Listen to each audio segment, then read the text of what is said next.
Audio Jungle.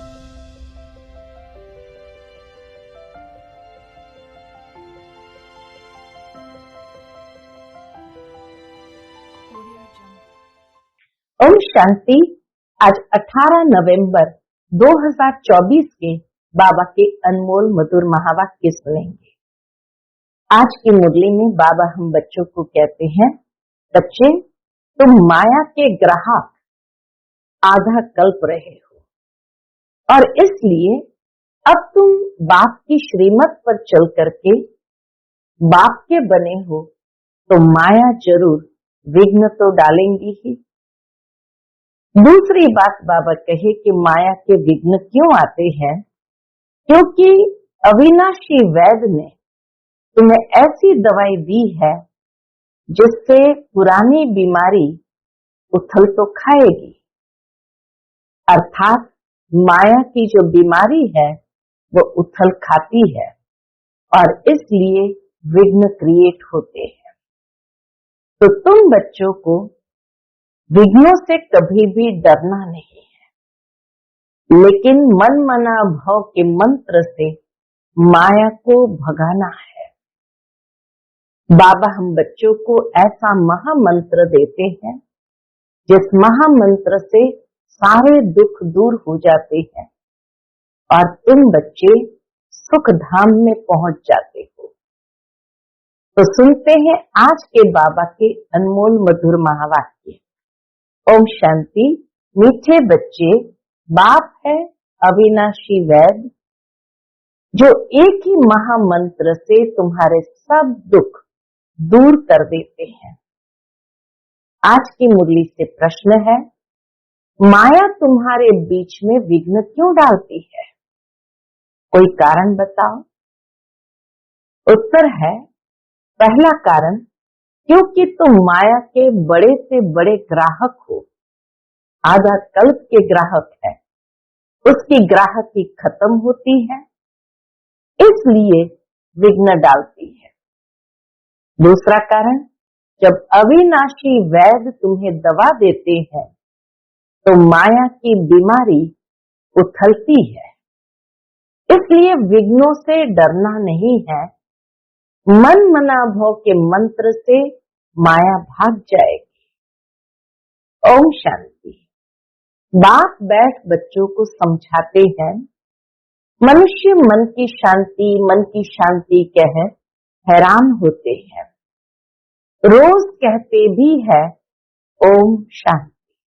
बाबा आकर रोज बच्चों को कहते हैं ओम शांति, परंतु इसका अर्थ न समझने के कारण शांति मांगते ही रहते हैं। ओम शांति का अर्थ ही नहीं समझा तो जरूर है शांति मांगते ही रहते हैं। कहते भी है ओम शांति माना आई एम आत्मा, अर्थात आई एम साइलेंस। हमारा स्वधर्म है साइलेंस। फिर जबकि स्वधर्म शांति है तो फिर मांगना क्यों? अर्थ न समझने के कारण फिर भी मांगते रहते हैं। अर्थ ही नहीं समझते तो जरूर है शांति मांगते ही रहते हैं। तुम समझते हो यह रावण राज्य है, परंतु यह भी नहीं समझते कि रावण सारी दुनिया का आम और भारत का खास दुश्मन है। रावण सारी दुनिया का आम और भारत का खास दुश्मन है, इसलिए रावण को जलाते रहते हैं। ऐसा कोई भी मनुष्य है जिसको कोई वर्ष वर्ष जलाते हो? पूछते बाबा, ऐसा कोई भी मनुष्य है जिसको कोई वर्ष वर्ष जलाते हो? इनको तो जन्म जन्मांतर कल्प कल्पांतर जलाते आए हैं, क्योंकि यह तुम्हारा दुश्मन बहुत बड़ा है। 5 विकारों में सब फंसते हैं। जन्म ही भ्रष्टाचार से होता है तो रावण का राज्य हुआ। इस समय अथाह दुख है, इसका निमित्त कौन? इतना अथाह दुख का निमित्त कौन? रावण। ये कोई को भी पता नहीं दुख किस कारण होता है। ये तो राज्य ही रावण का है। सबसे बड़ा दुश्मन यह है। हर वर्ष उसकी एफिजी बनाकर जलाते रहते हैं। दिन प्रतिदिन और ही बड़ा बनाते जाते हैं। दुख भी बढ़ जाता है। इतने बड़े बड़े साधु संत महात्माएं राजाएं आदि है, परंतु एक को भी ये पता नहीं है कि रावण हमारा दुश्मन है, जिसको हम वर्ष वर्ष जलाते हैं और फिर खुशी मनाते हैं। समझते हैं रावण मरा और हम लंका के मालिक बने, परंतु मालिक बनते नहीं है। कितना पैसा खर्च करते हैं। बाप कहते हैं तुमको इतने अनगिनत पैसे दिए, सब कहाँ गंवाए? बाबा हिसाब पूछते हैं कि तुम्हें सतयुग में इतने अनगिनत पैसे दिए, सब कहाँ गंवाए? दशहरे पर लाखों रुपए खर्च करते हैं। रावण को मारकर फिर लंका को लूटते हैं। कुछ भी समझते नहीं। रावण को क्यों जलाते हैं? इस समय इन सब विकारों की जेल में पड़े हैं। मनुष्य इस समय सब विकारों की जेल में पड़े हैं। आधा कल्प रावण को जलाते हैं क्योंकि दुखी है। समझते भी है रावण के राज्य में हम बहुत दुखी है। यह नहीं समझते हैं कि सतयुग में ये 5 विकार होते नहीं। ये रावण को जलाना आदि होता नहीं। पूछो यह कब से मनाते आए हो? दशहरा कब से मनाते आए हो? कहेंगे यह तो अनादि चला आता है। रक्षाबंधन कब से शुरू हुआ? कहेंगे अनादि चला आता है। तो यह सब समझ की बात है ना। बाबा इतना अच्छी तरह से हर बात को बहुत सुंदर स्पष्ट रीति से समझाते हैं। तो बाबा कहे ये सब समझ की बातें है ना। मनुष्य की बुद्धि क्या बन पड़ी है? न जानवर है न मनुष्य है, कोई काम के नहीं। स्वर्ग को बिल्कुल जानते ही नहीं है। समझते हैं बस यही दुनिया भगवान ने बनाई है। दुख में याद तो फिर भी भगवान को करते हैं, हे भगवान इस दुख से छुड़ाओ, परंतु कलयुग में तो सुखी हो न सके। बाबा कहे इस कलयुगी दुनिया में तो कोई भी सुखी हो न सके। दुख तो जरूर भोगना ही है, सीढ़ी उतरनी है। नई दुनिया से पुरानी दुनिया के अंत तक के सब राज बाप समझाते हैं। बच्चों पास आते हैं तो बोलते हैं कि सब दुखों की दवाई एक है, अविनाशी वैद्य है ना। हमारा बाबा अविनाशी वैद्य है ना। 21 जन्मों के लिए सबको दुखों से मुक्त कर देते हैं। वह वैद्य लोग तो खुद भी बीमार हो जाते हैं। यह तो है अविनाशी वैद्य। यह भी समझते हो दुख भी अथाह है, सुख भी अथाह है। सतयुग त्रेता में सुख भी अथाह है और द्वापर कलयुग में दुख भी अथाह है। बाप अथाह सुख देते हैं, वहां दुख का नाम निशान नहीं होता। सतयुग त्रेता में दुख का नाम निशान नहीं होता। सुखी बनने की ही दवाई है। सिर्फ मुझे याद करो तो पावन सतो प्रधान बन जाएंगे। सब दुख दूर हो जाएंगे, फिर सुख ही सुख होगा। गाया भी जाता है बाप दुख हरता सुख करता है। आधा कल्प के लिए तुम्हारे सब दुख दूर हो जाते हैं। तुम सिर्फ अपने को आत्मा समझ बाप को याद करो। आत्मा और जीव दो का खेल है। जीव और आत्मा दो का खेल है। निराकार आत्मा अविनाशी है और साकार शरीर विनाशी है। इनका खेल है। अविनाशी आत्मा और विनाशी शरीर इनका खेल है। अब बाप कहते हैं देह सहित देह के सब संबंधों को भूल जाओ। गृहस्थ व्यवहार में रहते अपने को ऐसा समझो कि हम अब वापस जाना है। बाबा कहे गृहस्थ व्यवहार में रहते अपने को ऐसा समझो कि हमको अब वापस जाना है। पतित तो जा न सके, इसलिए पावन बनने की युक्ति है माम एकम याद करो तो सतो प्रधान बन जाएंगे। बाप के पास दवाई है ना, यह भी बताता हूं, माया विघ्न जरूर डालेगी। बाबा ने पहले ही बच्चों को बताया माया विघ्न जरूर डालेगी। तुम रावण के ग्राहक हो ना, उनकी ग्राहकी चली जाएगी तो जरूर हटकेगी, यानी परेशान तो करेगी। तो बाप समझाते हैं यह तो पढ़ाई है, कोई दवाई नहीं है। दवाई यह है याद की यात्रा, याद की यात्रा यह है दवाई।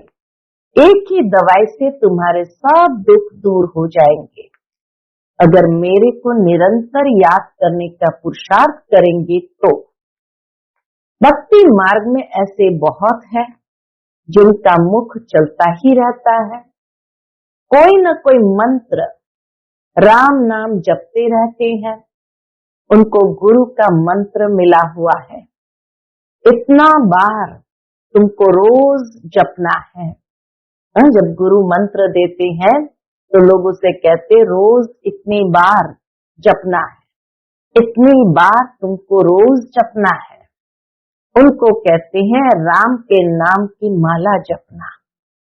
इसको ही राम नाम का दान कहते हैं। ऐसी बहुत संस्थाएं बनी हुई है। राम राम जपते रहेंगे तो झगड़ा आदि कोई करेंगे नहीं, बिजी रहेंगे, जपने में ही बिजी रहेंगे तो मुख से उल्टा सुल्टा कुछ बोलेंगे नहीं। कोई कुछ कहेगा भी तो भी रिस्पॉन्स नहीं देंगे। बहुत थोड़े ऐसे करते हैं। बाबा कहे लेकिन बहुत थोड़े मनुष्य ऐसा करते हैं कि अपने आप को मंत्र जपने में बिजी रखते हैं। बहुत थोड़े ऐसा करते हैं। यहाँ फिर बाप समझाते हैं राम राम कोई मुख से कहना नहीं है, यह तो अजपा जाप है, अंदर ही अंदर अजपा जाप है। सिर्फ बाप को याद करते रहो। बाप कहते हैं मैं कोई राम नहीं हूं। राम तो त्रेता का था, जिसकी राजाई थी उनको तो जपना नहीं है। अब बाप समझाते हैं भक्ति मार्ग में ये सब सिमरण करते, पूजा करते तुम सीढ़ी नीचे ही उतरते आए हो, क्योंकि वह सब है अनराइटियस। दुनिया में मनुष्य के कर्म अनराइटियस हो गए। राइटियस तो एक ही बाप है, वह तुम बच्चों को बैठ समझाते हैं। ये कैसे भूल भुलैया का खेल है। जिस बाप से इतना बेहद का वर्षा मिलता है, उनको याद करे तो चेहरा ही उनका चमकता रहे। खुशी में चेहरा खिल जाता है, मुख पर मुस्कुराहट आ जाती है। तुम जानते हो बाप को याद करने से हम यह बनेंगे, आधा कल्प के लिए हमारे सब दुख दूर हो जाएंगे। ऐसा नहीं बाबा कुछ कृपा कर देंगे, ऐसी बात नहीं है कि बाबा कुछ कृपा कर देंगे, नहीं। यह समझना है हम बाप को जितना याद करेंगे उतना सतो प्रधान बन जाएंगे। ये लक्ष्मी नारायण विश्व के मालिक कितने हर्षित मुख है, ऐसा बनना है। बेहद के बाप को याद कर अंदर में खुशी होती है, फिर से हम विश्व का मालिक बनेंगे। यह आत्मा के खुशी के संस्कार है। बाबा कहे ये आत्मा की खुशी के संस्कार ही फिर साथ चलेंगे। इसलिए यहाँ हमें बाप को याद कर अंदर ही अंदर खुशी होती है कि हम विश्व के मालिक बनेंगे, और यही खुशी के संस्कार आत्मा में जो है वो साथ चलेंगे। फिर थोड़ा थोड़ा कम होता जाएगा। इस समय माया तुमको बहुत हैरान करेगी। माया कोशिश करेगी तुम्हारी याद को भुलाने की।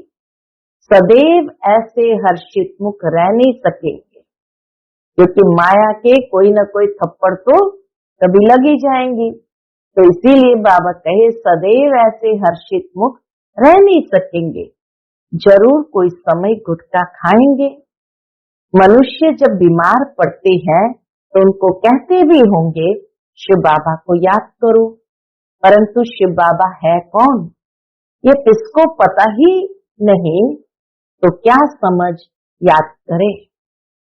दुनिया में भी मनुष्य अगर बीमार पड़ते हैं और उनको कहते हैं शिव बाबा को याद करो, परंतु शिव बाबा है कौन ये किसको पता ही नहीं, तो क्या समझ याद करेंगे, क्यों याद करें। तुम बच्चे तो जानते हो बाप को याद करने से हम तमो प्रधान से सतो प्रधान बनेंगे। देवी देवता सतो प्रधान है ना, उनको कहा ही जाता है डीटी वर्ल्ड।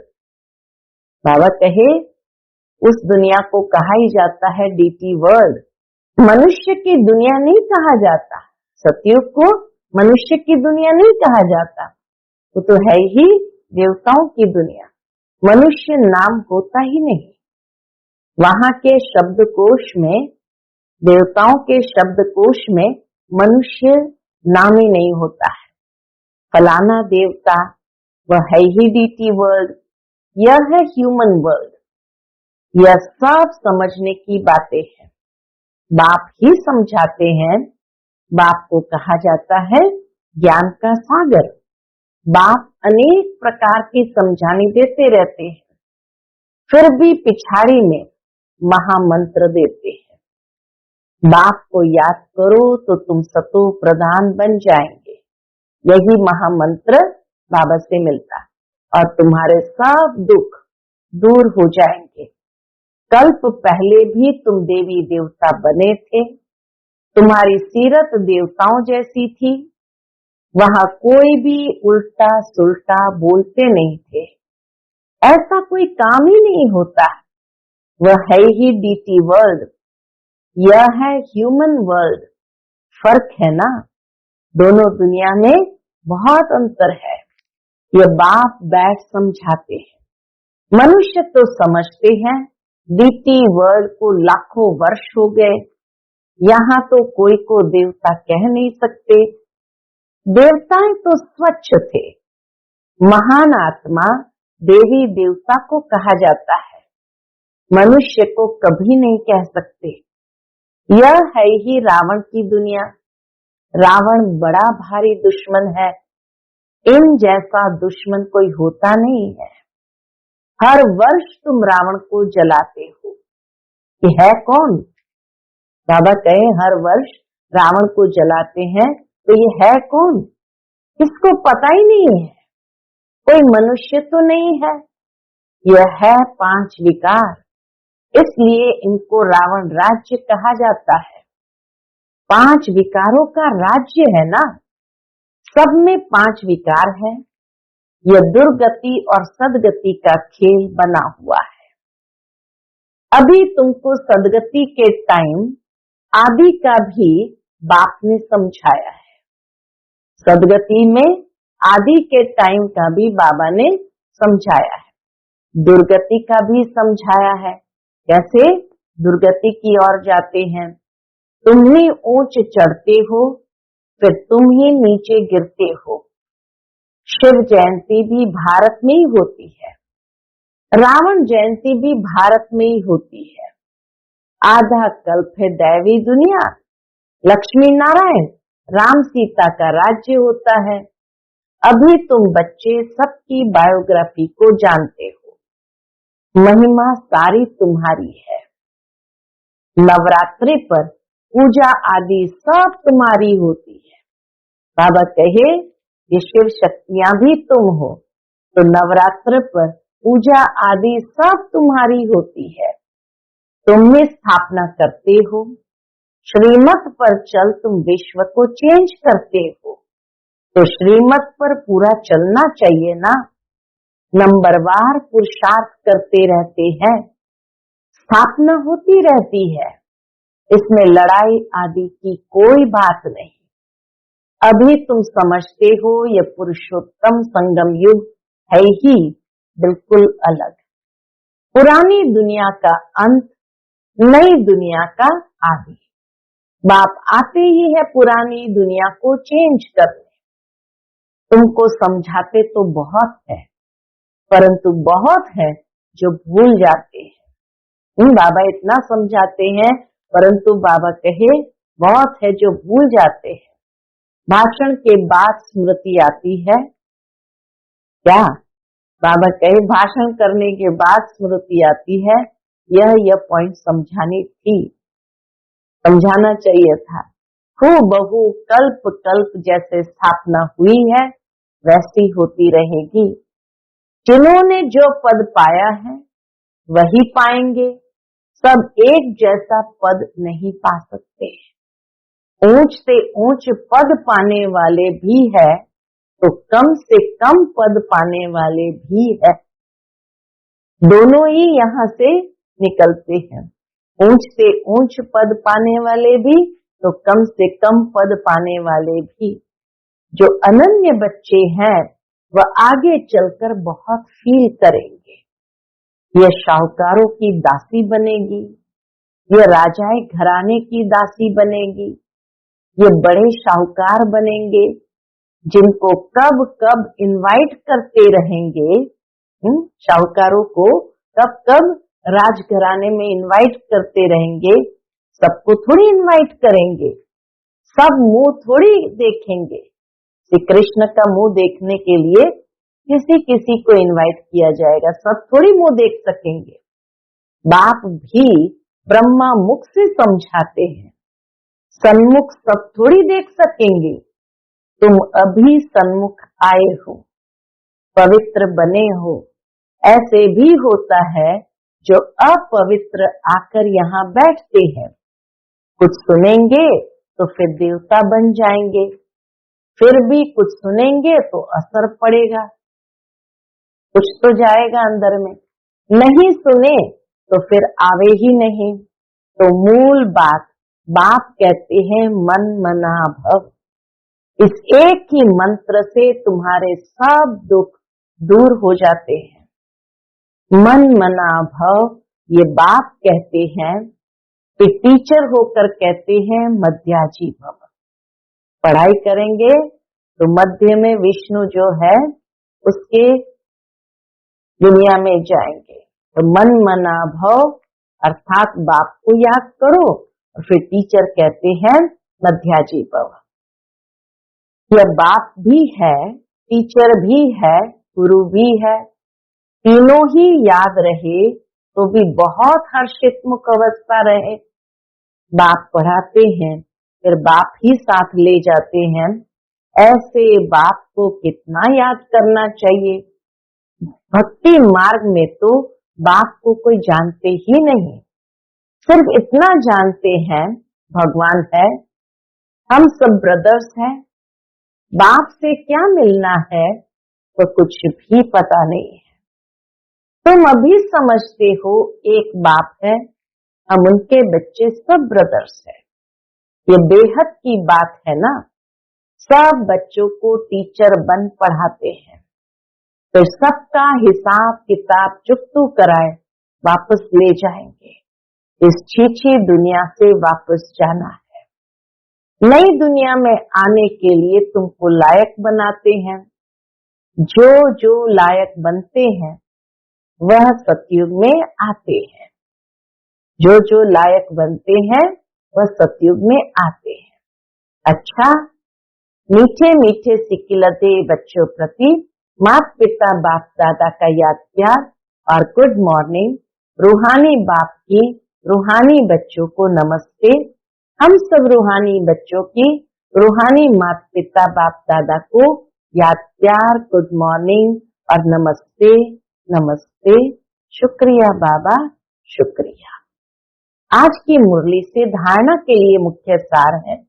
पहली पॉइंट, अपनी अवस्था को सदा एक रस और हर्षित मुख रखने के लिए बाप, टीचर और सतगुरु तीनों को याद करना है। यहाँ से ही खुशी के संस्कार भरने हैं। वर्षे की स्मृति से चेहरा सदा चमकता रहे। वर्षे की स्मृति से चेहरा सदा चमकता रहे। दूसरी पॉइंट, श्रीमत पर चलकर सारे विश्व को चेंज करने की सेवा करनी है। 5 विकारों में जो फंसे हैं उन्हें निकालना है। अपने स्वधर्म की पहचान देनी है। आज का बाप दादा का मधुर वरदान हम बच्चों के प्रति है। सर्व के प्रति अपनी दृष्टि और भावना प्यार की रखने वाले सर्व के प्यारे फरिश्ता भव। सर्व के प्रति अपनी दृष्टि और भावना प्यार की रखने वाले सर्व के प्यारे फरिश्ता भव। स्वप्न में भी किसी के पास फरिश्ता आता है तो कितना खुश होते हैं। फरिश्ता अर्थात सर्व के प्यारे, हद के प्यारे नहीं, बेहद के प्यारे। जो प्यार करे उसके प्यारे नहीं, लेकिन सर्व के प्यारे। कोई कैसी भी आत्मा हो, लेकिन आपकी दृष्टि, आपकी भावना प्यार की हो, इसको कहा जाता है सर्व के प्यारे। कोई इंसल्ट करे, घृणा करे, तो भी उसके प्रति प्यार व कल्याण की भावना उत्पन्न हो, क्योंकि उस समय वह परवश है, वह आत्मा परवश है। आज का स्लोगन है, जो सर्व प्राप्तियों से संपन्न है वही सदा हर्षित, सदा सुखी और खुश नसीब है। जो सर्व प्राप्तियों से संपन्न है वही सदा हर्षित, सदा सुखी और खुश नसीब है। अच्छा, ओम शांति।